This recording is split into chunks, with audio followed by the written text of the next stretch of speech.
Bonjour à toutes et à tous, je m'appelle Gérard et je vais vous parler d'un jeu qui est pour moi une petite pépite ludique qui n'a pas fait beaucoup de publicité autour d'elle. Ce jeu s'appelle Vindication de chez Orange Nebula. Ce jeu se joue de 2 à 5 joueurs mais peut être joué aussi de manière solo grâce à son extension Leaders and Alliances qui, en plus du matériel supplémentaire qu'elle apporte au jeu de base, donne 2 scénarios qui sont jouables solo. J'attire votre attention que ce jeu est en anglais. Donc si vous désirez effectivement les traductions des règles et des cartes, je vous invite à consulter les différents sites internet habituels. Le thème du jeu est très simple. Vous êtes un méchant personnage qui a été débarqué par son équipage sur une île déserte. Cette île n'est pas aussi déserte que ça puisque vous allez rencontrer d'autres personnages qui vont devenir aussi vos compagnons. Vous allez combattre des monstres, trouver des reliques et visiter des lieux.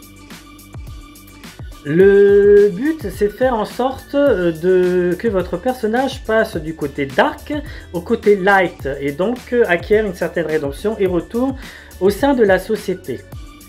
Et à côté de ça, et le but aussi, c'est d'avoir le plus de points de victoire à la fin de la partie. La fin de la partie, justement, se fait différemment suivant les parties d'une à l'autre.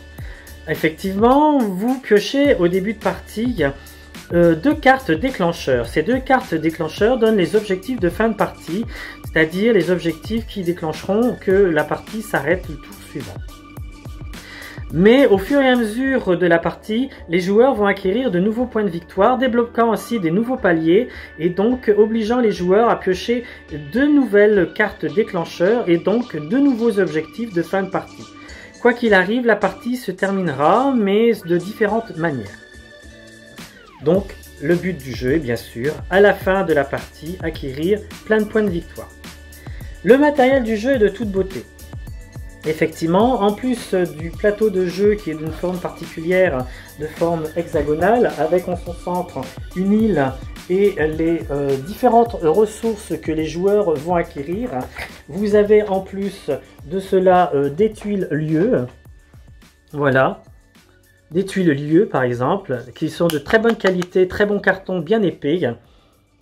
Vous avez aussi des figurines qui serviront pour certains scénarios car la boîte de base est sortie avec des mini-extensions au sein de celle-ci.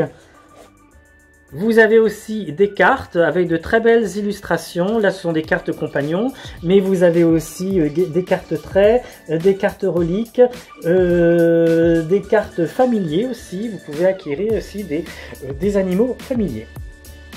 Avec ceci, vous avez pour les joueurs un plateau particulier, un plateau joueur, avec la symbolique de 3 bols qu'on peut retrouver effectivement chez Terra Mystica ou Projet Gaïa. Donc une bonne partie des cubes que vous allez avoir en début de partie vont être sur ce bol là et bien sûr ne seront pas utilisables tant qu'ils ne seront pas passés au bol suivant. À partir de ce moment là, effectivement vous pourrez faire activer certaines cartes et certaines actions. Ce bol-ci donne des cubes de plus grande puissance et donc améliore certaines actions. En plus de cela, vous avez aussi une petite aide de jeu qui est parfaite, qui est bien illustrée et qui résume très bien le jeu avec son recto et cerceau et verso avec le résumé des différentes tuiles lieux. Vous avez aussi un game 13 pour chaque joueur. Au sein duquel vous avez votre pion que vous allez placer sur le plateau, vous avez aussi vos marqueurs de points de victoire et aussi vos différentes montures, sachant qu'au début vous êtes à pied, mais bien sûr le but est aussi d'améliorer vos montures. Et vous avez les fameux cubes qui serviront pour les ressources. À côté de ça, bien sûr, vous avez aussi le matériel commun, qui est aussi dans un game 13, matériel commun qui sert à tout le monde.